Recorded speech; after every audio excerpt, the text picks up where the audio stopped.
Hello and welcome to the March of Dimes NICU Family Support webinar series. Our topic today is infant mental health. We're all in this together, and we're featuring the Children's Hospital Los Angeles Infant Family Mental Health team. I'll let them introduce themselves, and thank you for joining today.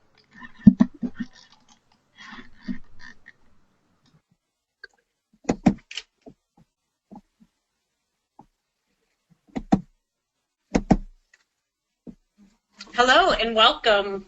I'm Tamara Maddock. I'm Patricia Lakatos, and both Tamara and I are psychologists and infant family specialists.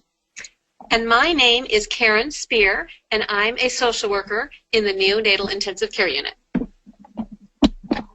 So today we're going to be talking about infant mental health and explain why we're all in this together. So our objectives are for us to be able to identify key elements to infuse an infant mental health perspective in the NICU, and to really help us to understand and recognize how all of the NICU team, all its members, play an important role in infant mental health. And then we're going to try to identify some specific strategies that we all can be using that support infant mental health in the NICU.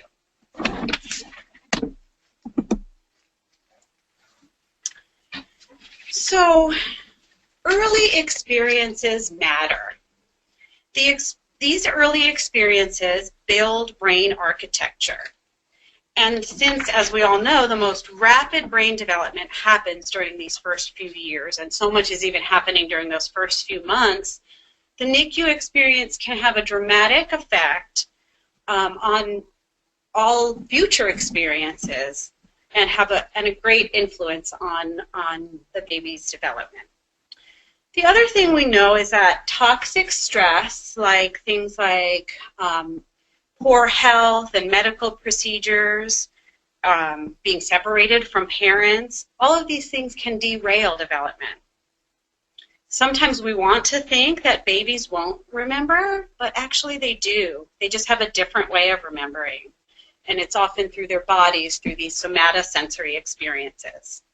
These experiences get carried through their bodies, and it comes from things like, you know, the way a baby felt, the way they were cared for and made to feel either cared for and safe or vulnerable, and and experiencing a lot of pain or feeling not contained. All of these different experiences color all the baby's future experience and really lifelong experience. So with typical infants, a baby, like the babies who do not have to be hospitalized after birth, when they go home and they're with their parents, there's this lovely dance that starts, these reciprocal interactions and this back and forth where a baby gives cues and a parent learns more and more how to recognize their baby's individual cues and their individual needs, what their likes are, their dislikes, and they get into this lovely little back and forth dance in this way. But babies that are hospitalized, they often, because they're in such a life and death situation, they are often needing things to be done to them, not because they are giving a cue and saying, I need something, but because we need to keep these babies alive, right? So this can be a stressful experience, but there's also an opportunity to sort of shift the kinds of interactions that babies experience in the hospital. We can be recognizing their cues and recognizing when they need sleep, when they are ready for interaction, when they want to be held, and we can do our interventions in the NICU based on the baby's cues. And in this way, we can create these more typical serve and return, these more typical reciprocal interactions between a baby and their caregivers. And that can mean their parents, and that can also be the NICU staff. So, these serve and return interactions and these relationships are critical. And these shape brain circuitry and can mitigate against toxic stress. because infant and early childhood experiences mold the architecture of the brain, we all play such an important role in shaping an infant's mental health and development. So when we say infant mental health in the NICU, what exactly are we talking about? So this definition that we're giving is adapted from Joy Brown, and it has a focus on, we're thinking about nurturing these early relationships between infants and their caregivers. Also in this perspective, there's an emphasis on the role that the family has in implementing these nurturing and neuroprotective strategies. And in order for a family to be able to do that, to provide that nurturing and neuroprotection, we need to be thinking about where the families are and attending to their mental health needs and providing support for them so that they can be supporting their infants. And then in addition, we want to support staff in their roles of caring for these vulnerable infants and families and for each other by promoting reflective practice. So you might be hearing sort of a theme in what I'm saying so far, and that's one of the key elements is that of the relationship. Relationships are essential for infant mental health. So the younger the child, the more vulnerable they are, and therefore the more critical the role of the parent to act as a buffer from this toxic stress, to act as a co-regulator, to be protective and provide safety to their infant. So when we're thinking of young children, we really want to be thinking about them in the context of their relationship with their caregiver. So while this parent-infant relationship is really most critical, there are other very important relationships that we want to be thinking about too, and that's with all of the medical providers. So the parent-provider relationship is really important to support these parents in their relationships with their infants. Thinking about the family, the context of the family, and as well as the community, and providing institutional support. So this description I'm giving you about kind of creating this holding environment through the many layers is really recognizes the importance of transdisciplinary practice. If we all hold this perspective in mind, that the relationship is important, that we're thinking about infant mental health, and that we know it has these long-lasting effects, then we can work together to influence developmental outcomes and really emotional well-being of these infants.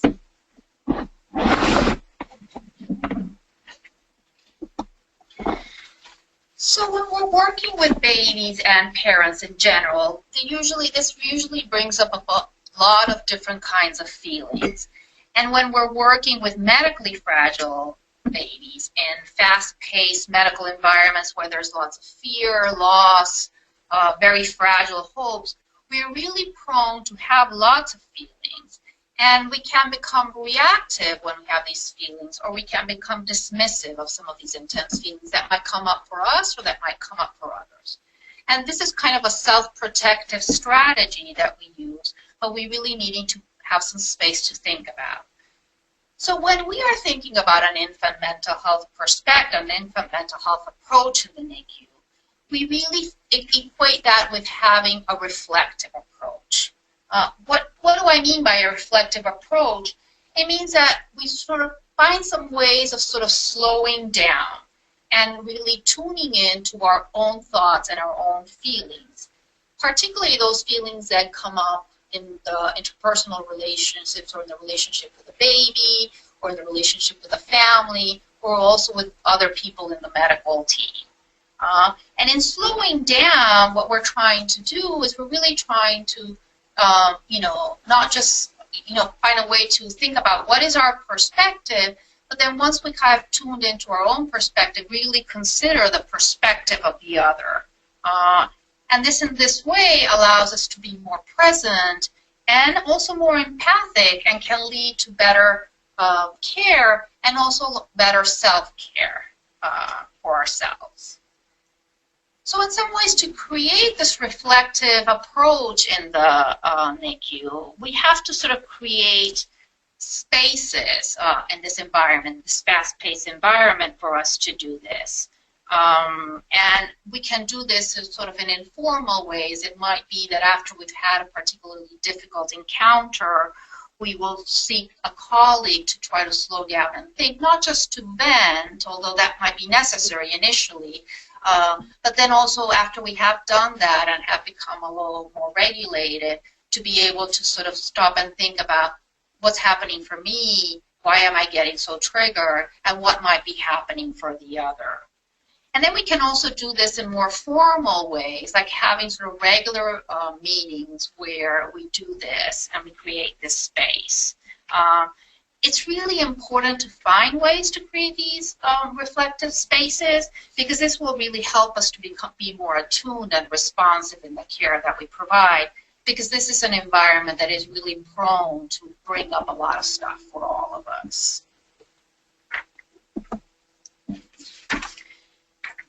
So reflection really helps us, as I was talking about earlier, helps us support our own regulation, and also helps us then support babies' regulation and caregivers' regulation. But what do I exactly mean by regulation? What I mean by regulation is that regulation is this ability we have to attain, maintain, and change the state of our arousal, our feelings, our emotions, and our behavior according to the task. So for a baby, that might be that the baby's able to remain alert enough to coordinate suck, swallow, and breathing in order to feed. And then once the baby's done feeding, is able to sort of change the state of arousal in order to be able to fall into deep sleep and deep restorative sleep. For a parent, regulation might mean that the parent is able to have a certain state of arousal and paying attention when they're trying to, listen to the medical team, share medical information, and be able to process that. And then be able to change to a different state of arousal, maybe sort of slowing down when they're going to hold the baby and be with the baby. And for a provider, a medical provider, it could mean that, the ability to sort of be thinking on your feet and in these moments where you have to make fast decisions, but then being able to slow it down and sort of turn the volume down in your regulation so that you can, have your lunch and sort of relax during your lunchtime. So this ability to sort of turn the volume up and down, but really trying to stay in a regulated state. When we think about babies, this capacity for regulation is really sort of sets the foundation for all development. And it's particularly challenging for babies to develop this skill while they're in the NICU. They develop this capacity for regulation. It's really developed through co-regulation, as they require the adults, the different adults that interact with the baby, both the parents and also the different providers. And we know that kind of the more vulnerable the baby is, and this also applies for the adults when we're kind of sort of feeling more vulnerable, either because we're stressed or we're tired, the more support we often need for co-regulation. So what are some ways that we can support regulation? So some of the ways we do this on a regular basis is that we provide individualized care. We cluster our interventions, the medical interventions are clustered so that the sleep-awake cycles are respected and the baby's not disturbed unless it's really, necessary. The other way that we do this is we sort of are paying attention to the baby's stress cues and sort of alertness cues, and we help the parents sort of notice those things too. And we provide support to the baby to really minimize stress and help the parents sort of understand that so they can sort of be minimizing stress. And so that might mean that we encourage the parent not to disturb the baby, every hour to change a diaper, but to kind of let the baby sleep when the baby needs to sleep. And then we also sort of encourage parents to do kangaroo care and have the parents hold the babies during certain painful interventions, or have the parents maybe put a finger out so the baby can hold the finger in order to support the baby. So overall, what we're doing with regulation is we're using different kinds of strategies to help the baby feel safe, to help the parents sort of feel safe, and we're talking about physical safety, we're talking about emotional safety, because in order to regulate, we really need to have a sense of safety. The baby's development is starting in the NICU. It really can't wait till later on. And regulation is a foundation for optimal development and mental health. So with developmental care, we are supporting regulation and we are supporting infant mental health.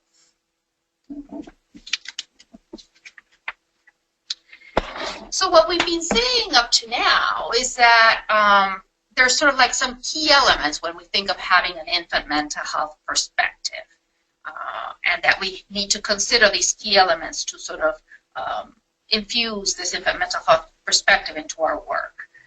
One of them is that we take into account the developmental level of the baby, and by that we're including the chronological age, gestational age, just in general, where is this baby in terms of development, and it might be today, and when I'm going to go do this interaction, and how am I adjusting that. We also know that infants, families, and staff are impacted by trauma.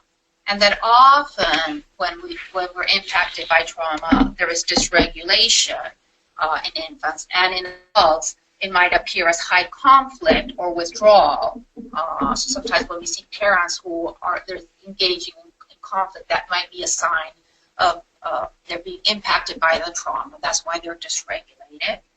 And so part of what we try to do is we really are trying to support regulation in the NICU with an infant mental health perspective, and we use reflective practice to support that so that we can maintain our own state of regulation and sort of be present, and then help us be empathic with the families and also be able to sort of take care of ourselves.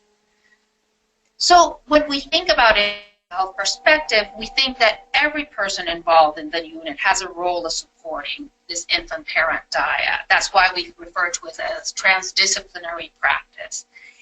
And most importantly, we know that infant mental health perspective is really about the relationships with the baby, the relationships with the family, and the relationships among the medical team. How we are is really as important as what we do when we think about an infant mental health perspective. And we'll keep talking about this as we move along. So when we think about infant mental health, we are thinking about it as the healthy social and emotional development of a child birth to 3. And infant mental health is also a field of research and a field of practice that is devoted to practices along the promotion, prevention, and intervention continuum. So when we think about promotion in infant mental health, we're thinking about promoting healthy social and emotional development, and we're really trying to target all babies. When we think about prevention of mental health problems, we're really targeting at-risk population. And when we think about intervention or treatment, we're really focusing on alleviating distress and returning development to a normal trajectory for those fewer infant-parent dyads that need extra support. So we're going to talk now about about some best practices to foster infant mental health along this continuum from the promotion, prevention to more intensive intervention.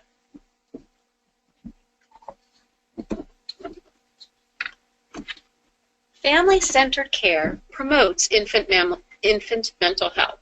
So what are we talking about when we're talking about family-centered care? It involves the family in the planning, delivery, and evaluation of health care. It recognizes the vital role that families play to ensure the health and well-being of their child. It recognizes that each baby is one part of a whole, and we promote the involvement of parents, which in turn supports their dignity and their worth. It is incorporating the family's culture, values, their beliefs into the care of their child. It is inviting and encouraging parents to participate in their child's care at a level in which they feel comfortable. So studies have shown that mothers express feelings of separation, exclusion, powerlessness in the NICU. The nurse, the caretakers, were found to be an important facilitator of attachment in the NICU by encouraging the mother-infant contact to create physical and psychological attachment. Forming a parent-child bond is crucial, and often babies are hospitalized immediately following birth. We, as in all of us, are here to help them every step of the way. For the nurses, the caregivers, the March of Dimes program coordinators, we will always want to remember that we're here taking care of their baby. We want to acknowledge any reactions we see from the baby to the parent, help them nurture the relationship. Whenever we can, we want to comment on the parent-child relationship. An example would be as the parent walks in saying, "Wow, she opened her eyes the minute you walked in the room." There is not a particularly critical moment that a parent must bond or it is lost forever, because these parents, they feel that they have missed out on so much when their baby is whisked away after delivery. But fortunately, human bonding is a powerful and complicated process of falling in love with your baby over time. So bonding does occur over time, and it has peak moments. It is flexible, dynamic, and resilient. When a mom simply thinks to herself how precious her baby is, how beautiful her baby is, she has experienced a peak moment. Sometimes it may feel like terror, more like terror than love, but it is still a peak moment. We can help with this by constantly monitoring and drawing the parents in. All babies are born with immature and underdeveloped nervous systems, and they depend on the parents and the caregivers to regulate their emotions for the first couple years of life. This emotional regulation is a learned behavior that babies are physiologically incapable of doing for themselves. The main form of communication between caregivers and babies is unconscious. It is through the baby's and the caregiver's bodies. When we provide psychosocial support, communicate, and engage with parents, we actually have the power to enhance the mother's maternal role, her feelings of closeness, inclusion, and confidence, which in turn helps alleviate her anxiety and enhances her confidence when interacting with her baby. All this strengthens the parent-child bond and contributes to a positive mental health outcome. Providing constant information and updates on the baby's health condition helps parents to understand their health needs, which in turn helps ease anxiety. We can model for the parents. First, we want to constantly assess and reassess where the parents are. Are they feeling okay? Are they able to be involved in their child's care? We might first want to model the care. Then they might start getting more involved. Always remember, this is their child. So ask for help as you are doing some of the care so that they can be a part of it. Something as simple as changing a diaper is something that makes a new parent feel like a parent, and something that they may hold in their hearts we don't even realize. For example, comments that I have heard parents make. I feel like a visitor with my very own child. I don't feel like a mom when I have to ask permission just to touch him. We're here to help relieve those terrifying and helpless feelings. We can continuously help them to build confidence in their role. We should always be thinking individually for each baby, creatively. Think out of the box. How can I help this family? How can I get this child that's hooked up to massive amounts of equipment into their arms? Maybe I can't get the baby into the parent's arms, but I could get the parent to the baby by lifting the mattress, getting the parent in so that they can actually feel like they're holding their baby. We want to recognize what parents do well and compliment and respect them. On the other hand, we want to recognize and understand that parents may be stressed, overwhelmed, and may not be able to reciprocate. Reassure them that we will take care of their baby so that they can step away. Sometimes they just need permission. We can give them that permission to step away because they may not be able to participate at the time. We can encourage them to take a break. It could be something as simple as just taking a walk outside and getting some sunshine. We want to continually recognize their crucial role and empower them as the decision makers, while also keeping in mind that they can be too overwhelmed or too overburdened by the decisions we ask them to make. So there are many strategies that we can use to help parents, both when they were at the bedside and also when they cannot be here. An example that we do at our hospital is we provide loveys for our parents. These are basically dolls made out of a soft fabric. We then encourage the mother to place it on her body, usually between her breasts for a while, so that it could actually smell of her, and then we place it in the bed with the baby. This really helps the mothers who haven't even had a chance to visit their baby feel like they're contributing to what's going on with their baby. And then I have even seen those mothers then take an article of their own, place it with the baby, and then take it home and sleep with it at night so that they can smell their baby. Family-centered care and individualized care are best practices that promote infant mental health. There are various aspects to focus on. The first one is communication. We would like to include families in the daily medical rounds, show them that they're a partner in the care and that we're collaborating together with them. They are allowed to give their input and, very simply, just to be listened to. Family meetings. We want to keep parents updated. This is an absolutely essential part of the time that their baby is with us. In addition to informal updates, conferences can serve a very useful purpose.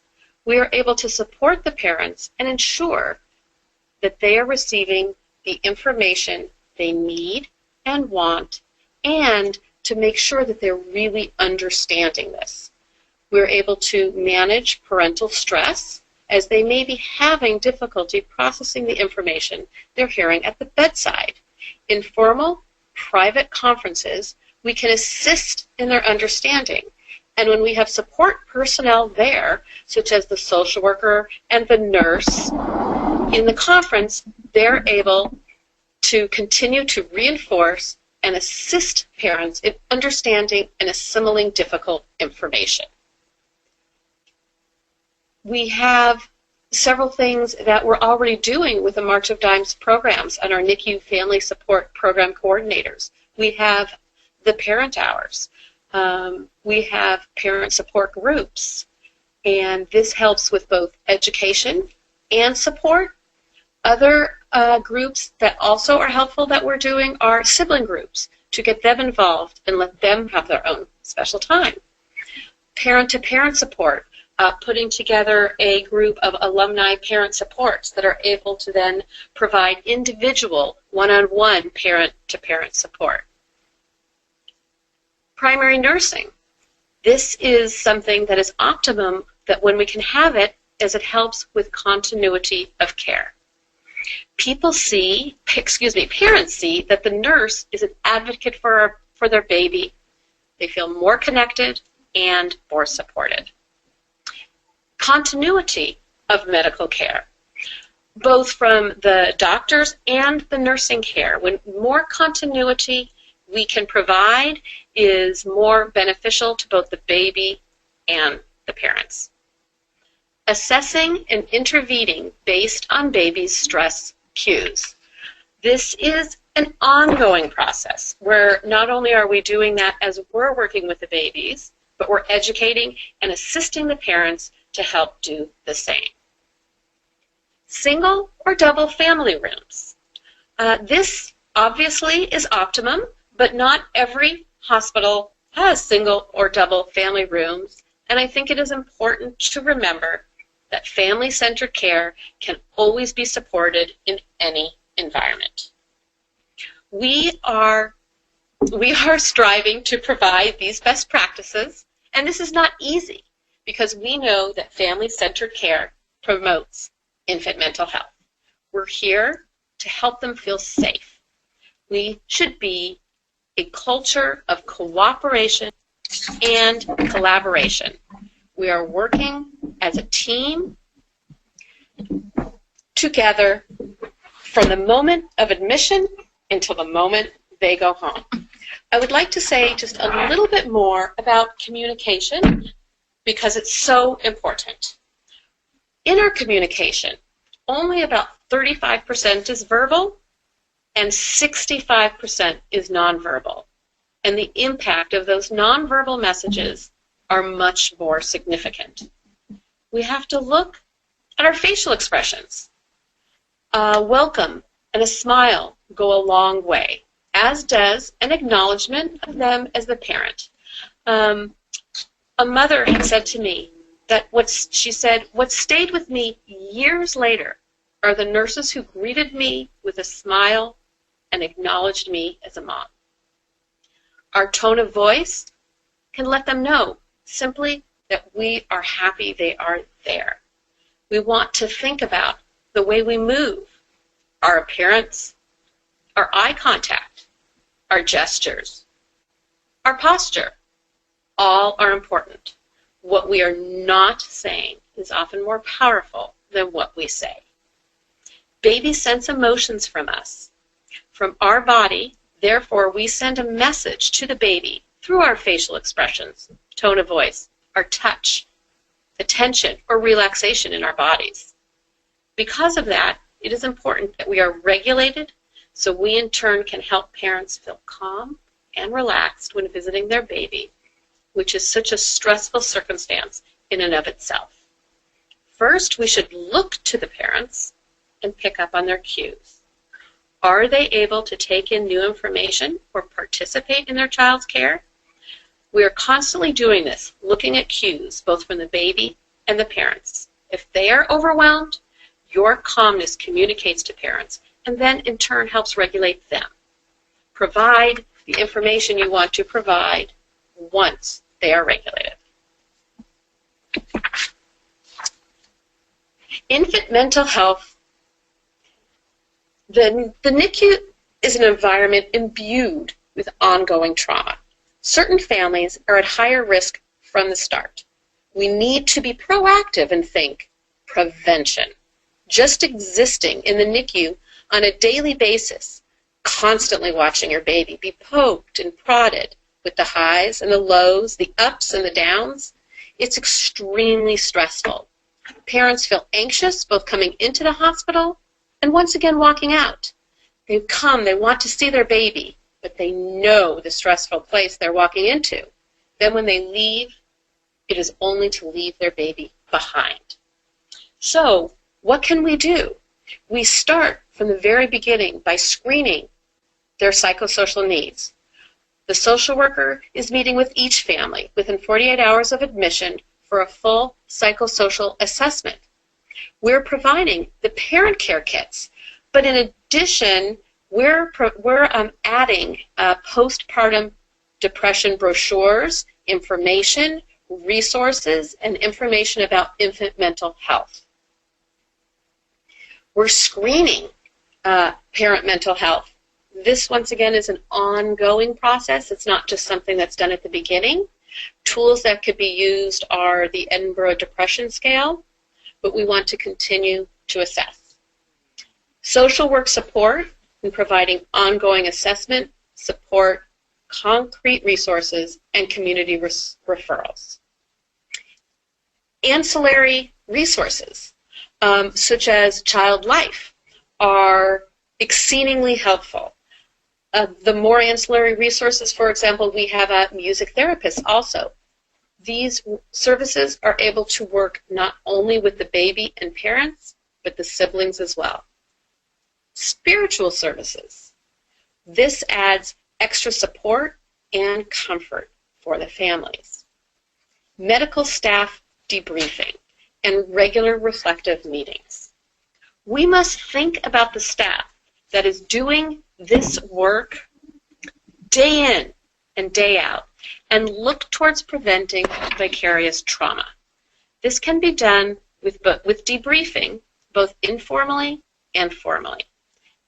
An example would be to have monthly debriefing sessions open to all disciplines. This can be a time to share reactions and develop empathy. It can be a safe place for reflection. Helping staff decompress and de-stress, in turn, helps the family.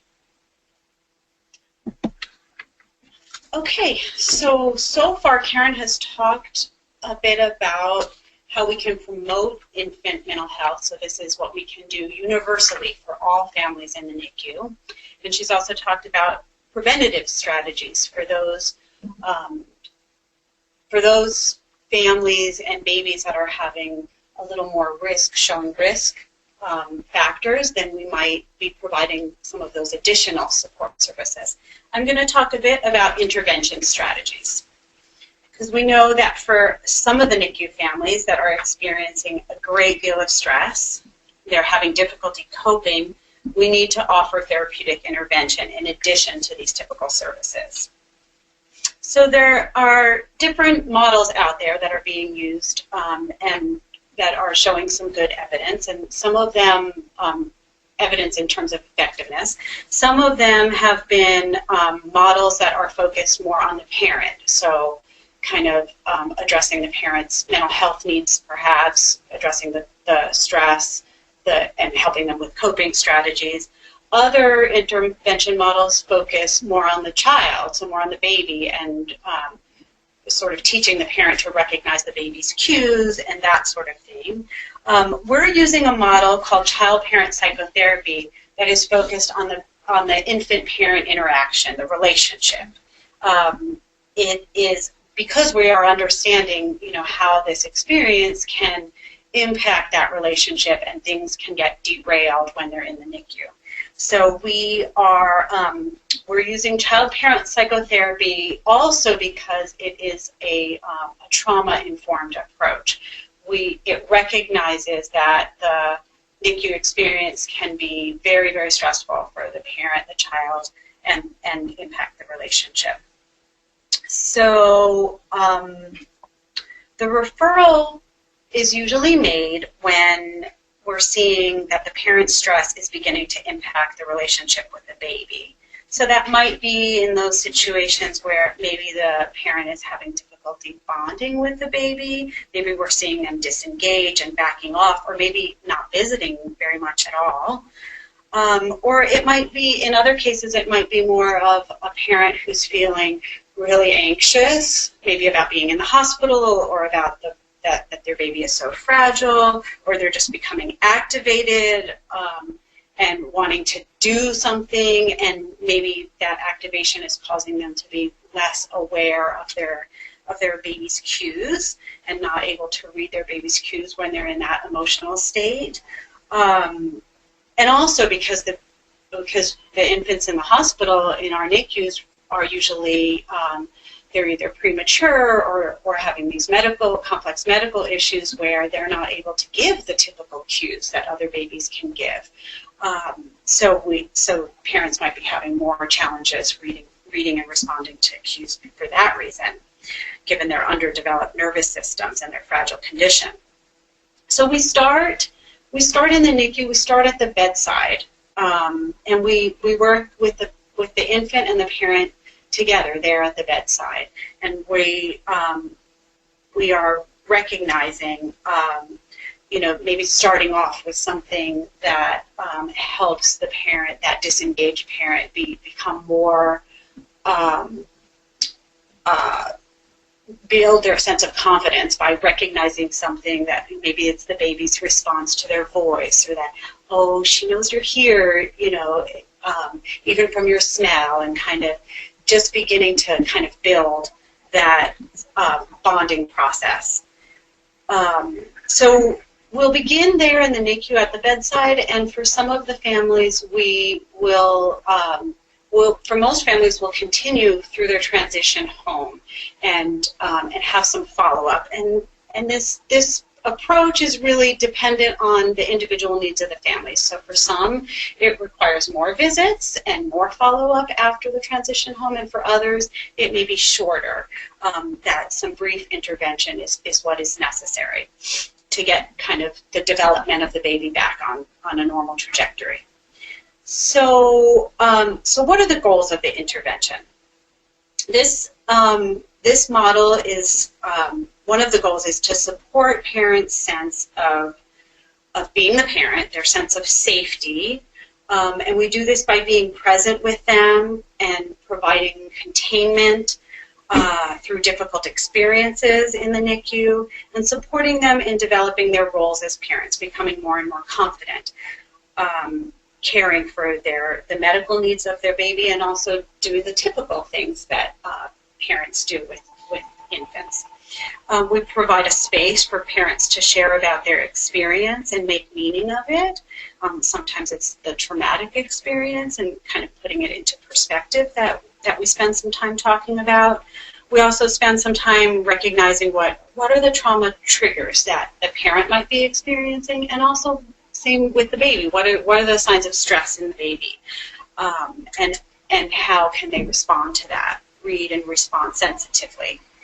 We're also addressing the grief that parents experience. A lot of times, probably all times, that this is a very different experience than what they were imagining.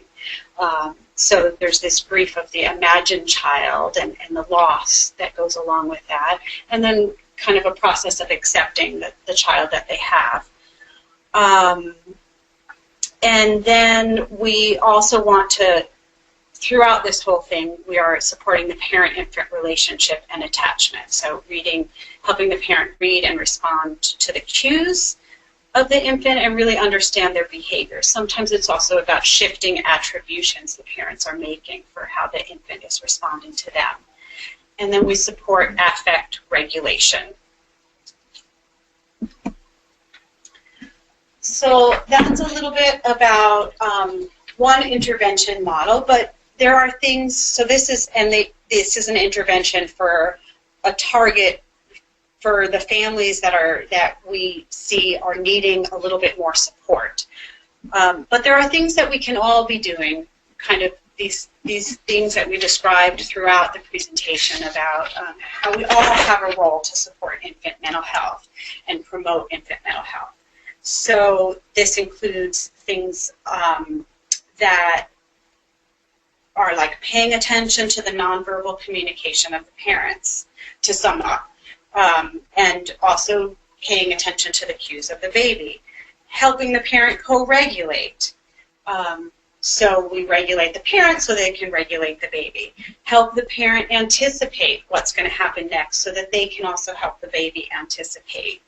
We're explaining procedures and we're explaining what we're doing before we do it to the baby so that the baby is prepared and the parent is prepared. And in this way, we are modeling for parents how to tune in to their baby's needs. We're also meeting the parents where they're at. We're really listening to their experience, sort of slowing down so that we can hear what's going on for them and how they are processing everything that's going on. and we take time to acknowledge their feelings. Sometimes something simple as saying, this must be so hard for you, can really go a long way. And we also always want to hold the parent's role as a protector of this baby.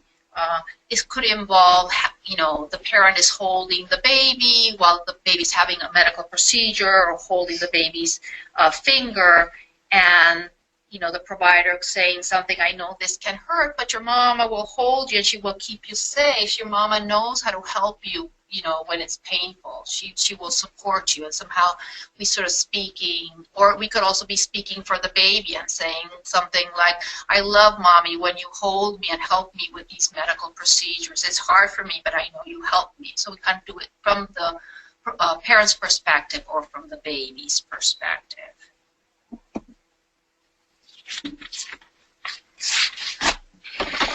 So what we have been saying so far is that we know that babies thrive and when they have a strong attachment to a parent or caregiver, and that we also know that attuned interactions between the baby and the parent molds the architecture of the brains and sets the foundation for long-term mental health. We also know that during the critical time in the NICU, the magnitude of all these medical demands really threaten the strength of this parent-child attachment.